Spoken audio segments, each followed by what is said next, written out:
Hello and welcome back to my little fashion corner, depending on your browsing preferences. The topic of prices versus customer loyalty, or anything that is really encompassing the true value of fashion, it's been something that has been on my mind forever. I am genuinely the person who will defend the silliest fashion purchases because I just want society to stop caring about how other people spend their money. I wish that we could move away from the justification of purchases, any language around girl mass or whatever. I'm not saying this is only a me take, but this is something that is probably very, in terms of I am really caring about silly stuff. Which, fair point. Certainly I could be saving the world right now, but here we are.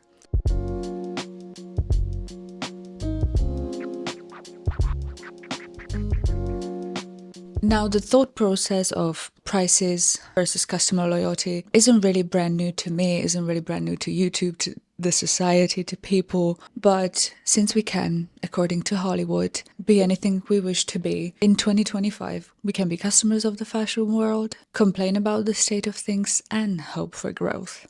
Maybe.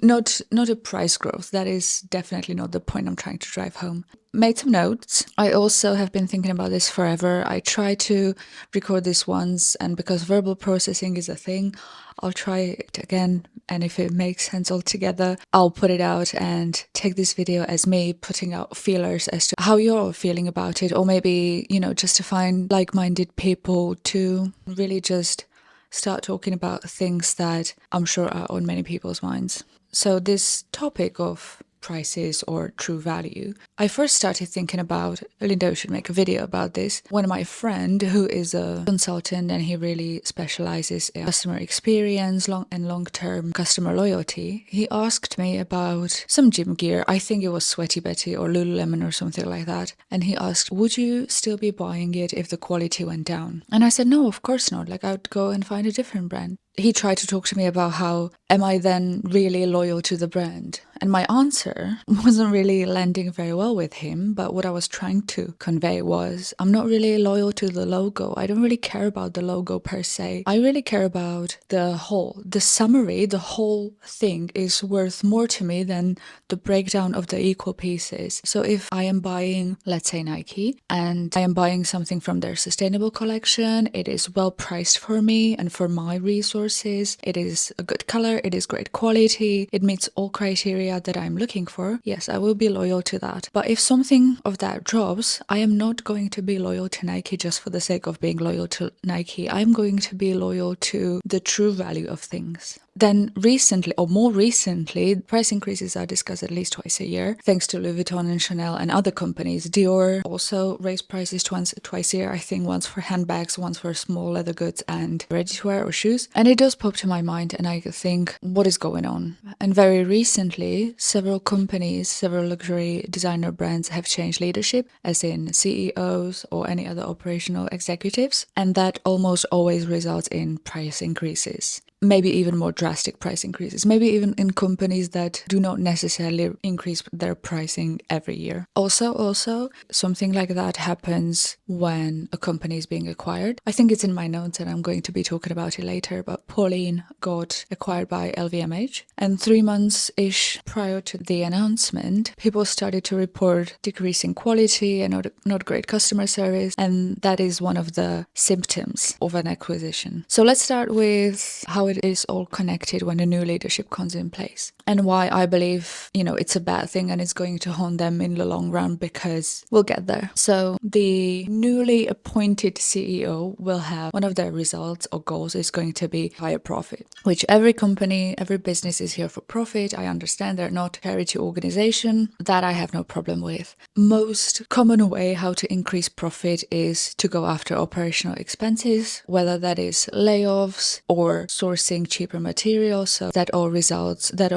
almost always results in lowering the operational expenses. Therefore, if that number is lower, the profit seems to be higher, at least on paper, because essentially you're spending less money on production, but you're still bringing in equal amount of money in terms of customer revenue. The cycle of financial year is different for every company.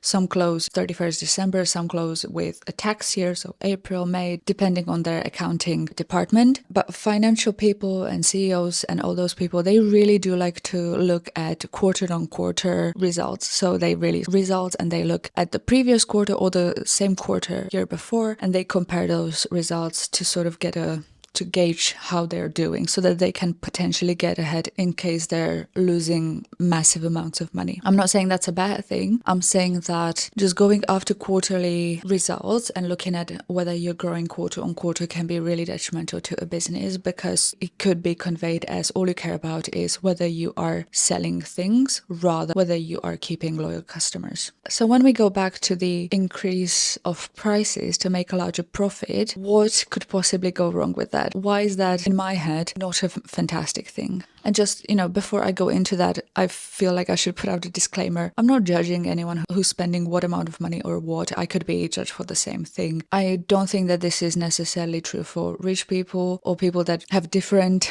income or different resources. This is most relatable to people like me who are interested in fashion, who like to buy fashion, cannot really afford absolutely everything, and oftentimes have to save up for something when they want something that is more expensive. There's no shame in that. It's still money. All right, so scenario A is people, not crazy rich people, move away from purchases that suddenly become unattainable. Let's say I want a handbag, but suddenly that handbag costs 6,000. I don't want to be spending that amount of money on that handbag because it isn't really worth that money to me. So I decide to take my whatever I've saved up until now, and I decide to spend it on ready-to-wear or SLGs, small leather goods. Those items essentially have a higher margin, which is publicly recorded information and is true for almost every luxury designer company. Therefore, the company sees more income on paper. Company is happy. However, I, as a customer, am going to seek other options in terms of, well, I wanted a handbag. I didn't buy a handbag. I got something else. Or I'm going to take my money and just buy something else. But that's a different scenario. So I didn't get a handbag, but I got these other things because I still like the brand. But it isn't really sustainable for me long term because I don't need to be buying a wallet every year. And I still want that handbag. So I will move away from that brand and I will look into something that is cheaper, that is more accessible to me. And essentially that company is losing a customer in me because a year later, they will almost inevitably increase prices again, and I will be even more,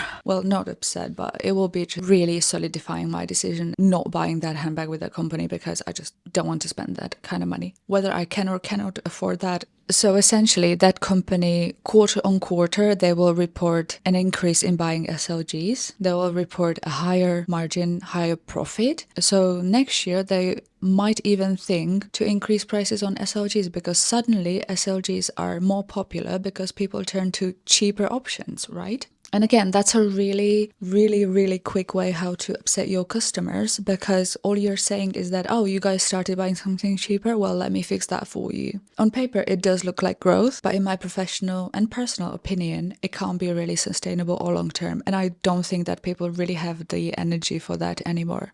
People really just are not here for it. And good on people. Scenario B is people really get upset and just stop buying the brand. That happened to me some time ago with Louis Vuitton. Not just with the designs that I cannot relate to, but it really just became, it's not worth the price tag for me. And it's not really worth and I really don't want to support how Louis Vuitton is treating their customers. So scenario B is people get pissed off and find new brands, maybe other very well-known luxury designers, or they will find some new smaller brands, or they will just start supporting something that is more local to them, as in like smaller brands, small businesses, etc. The last scenario that I wrote down, it's an extended scenario A and a little bit of scenario B. So not much changes for the company immediately. People that no longer want to or can afford it move away from, purchasing that company. People that are loyal to the brand per se stay with the company, and good for them because they find the value, it's valuable to them and they enjoy it, and that's fantastic. That is what it all should be about. And the rest is just looking towards other brands or maybe occasionally purchasing something, but not necessarily. So what happens is that the first year, no losses are reported, and oftentimes growth is reported because those people that are loyal or somewhat loyal still buy with the company in hopes that this is final.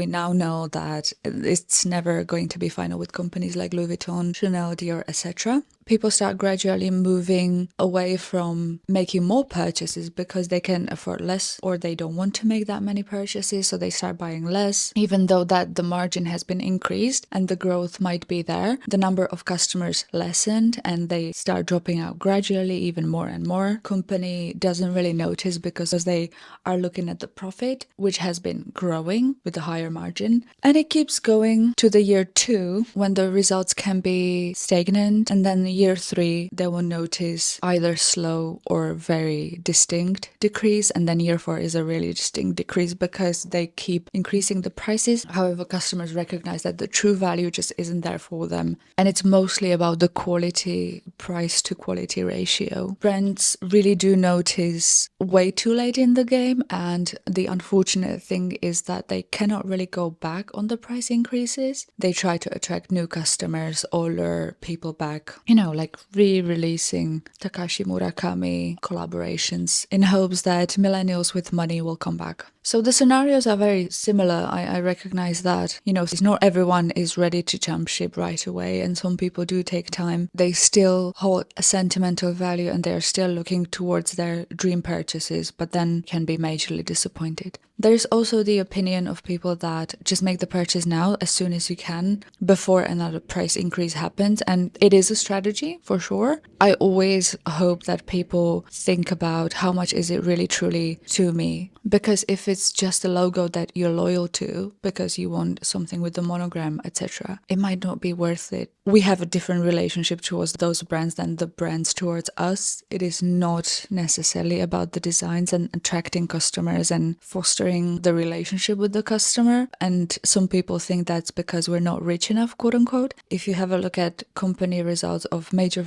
luxury designers, I'd say 30+% of the income, of the profit, is SLGs, and that is why companies like Louis Vuitton really do double down and produce a lot of them, because they know that the customer base that cannot afford handbags, they will go into SLGs, they will go into accessories, and the margin on that is very solid to Louis Vuitton. It is solid enough for them to keep reinventing it and producing more and more. One of the reasons why people, myself included, get increasingly more frustrated is we don't really get to increase our own salary every year. We don't get to adjust to inflation on equal terms. Maybe your employer does adjust your salary on a yearly basis according to inflation, in which case are they hiring?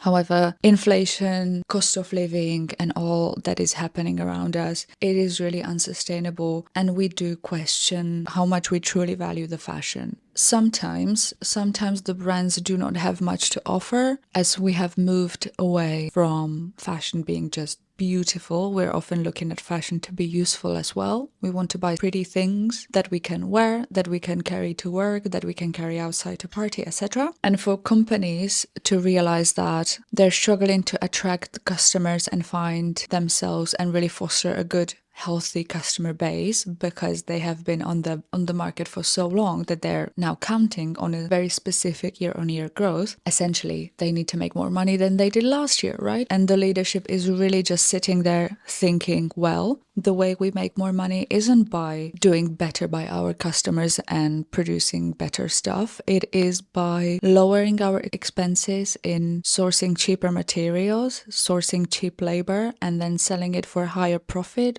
with higher margin. And we continue to increase prices so that on paper it looks better and better. Just back to rich people like to stay rich. The established brands are looking at 20 to 30% year-on-year growth. So how are they going to manage it? If we are moving away from ready-to-wear because it's ugly, for example, they are still looking at how to make more money. If they can't sell us more stuff, they want to make sure that we will buy stuff for more and they will take a higher cut out of that. Now, fashion world, it is quite saturated and there are options for sure, and people do factor in how much something costs, but also how the brand behaves, who are they supporting. And I dare say even rich people have decision-making process, although it's probably vastly different from mine, but there are options on the market and we can look to left and right and see many other businesses where to spend our money. It is quite funny because capitalism gives this illusion of infinite growth in a finite system. Companies are sort of counting on the year-on-year growth, that they will sell more than last year, that they will continue to grow, and some do for sure.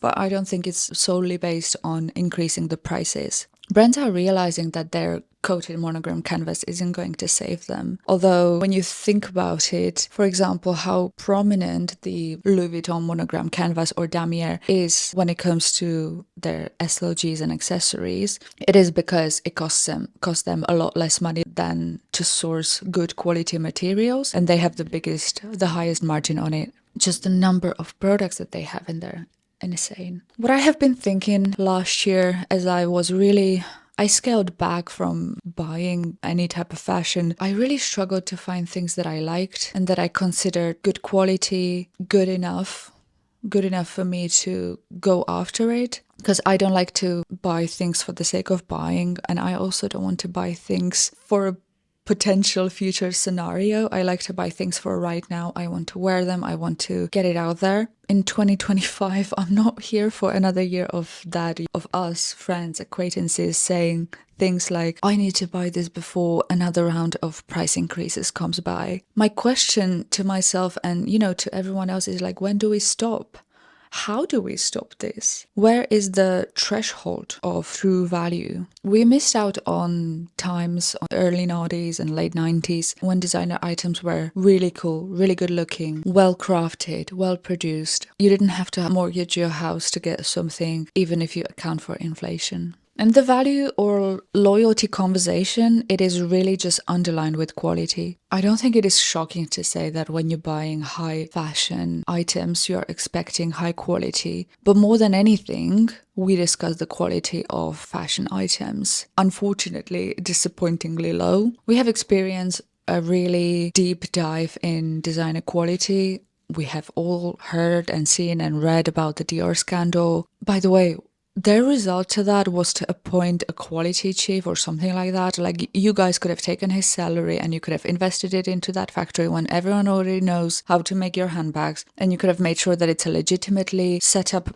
business factory. No one is exploiting any human rights. You pay everyone fair wage and you source good materials, and we could have moved on, and I would probably have respect for you. But what Dior has decided to do is hire a guy to fix it for them. Well, I will not be holding my breath. The quality question, though, has been on the table for years now. Chanel bags come to mind. That is the first thing that people often discuss when they're talking about a deep dive in quality. The quality of materials and the quality of job done. Oftentimes I saw a handbag that was essentially crooked, really poorly sewn together. The stitching was it was not worth it. And then you question, there's a person who almost wants to spend the money and they want a handbag, but not in this state, not in this manner. If I go back to the beginning of what I was saying in the beginning of this video, Pauline, as it was acquired by LVMH Group, we have seen people reporting on poor quality, taking even deeper dive now, really poor customer service, and then the acquisition was announced. The thing is, there is another way of saving expenses for fashion brands, and there is a legitimate business model and there is data that support working with your long-term customers. And I'm not just talking about couture customers. There is math behind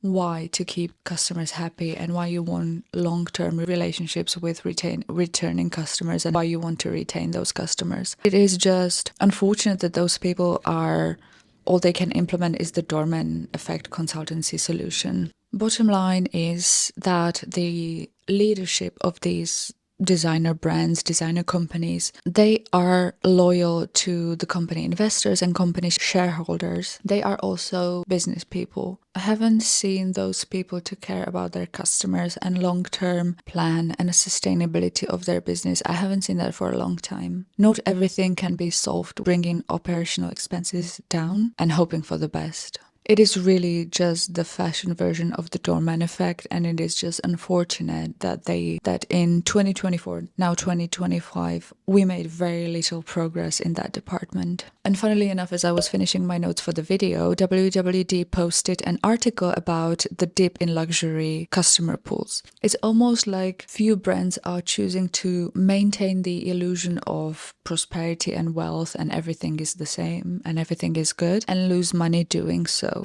I do think I've ranted long enough. I am absolutely positive that this only scratched the surface of the problem. It really didn't solve anything. That we can look at this through different lenses, different angles. We can really talk about different scenarios and contingencies. But I really wanted to put it out there, to start processing this, to maybe even see how other people think about it, because I wish we could start really talking about it constructively with the brands. And then, because if it comes from people that really support those brands, they will have to eventually listen unless they want to just go into demise. Again, if you think small leather goods can make as much as 40% company's income, that is a massive number. That means that even people like myself, even if I'm not rich enough, my decision making still impacts that company. If I don't spend the money with the company on something that is high margin, they will notice. To wrap it up, I really don't have a provocative question so that you can leave your responses in the comments, but I would like to continue maybe verbally processing this and maybe pondering about what is going on and how can the world of fashion evolve. If you'd like to stick around for that, I'd be more than happy to have you. If you're new to all this and you haven't had a horrible time, consider sticking around, consider subscribing. I've been having some really great time making these videos. It's a fantastic creative outlet for me because I don't necessarily have a creative job like that. It really does mean a lot to me that there are people who genuinely listen to what I have to say. It is really filling my little heart with purpose and it's really great. And again, I know I could be out there saving the world, but here we are. Just another person with a tiny microphone. I appreciate you putting up with me until the very end. I hope to see you soon next time, and until then, have a great day.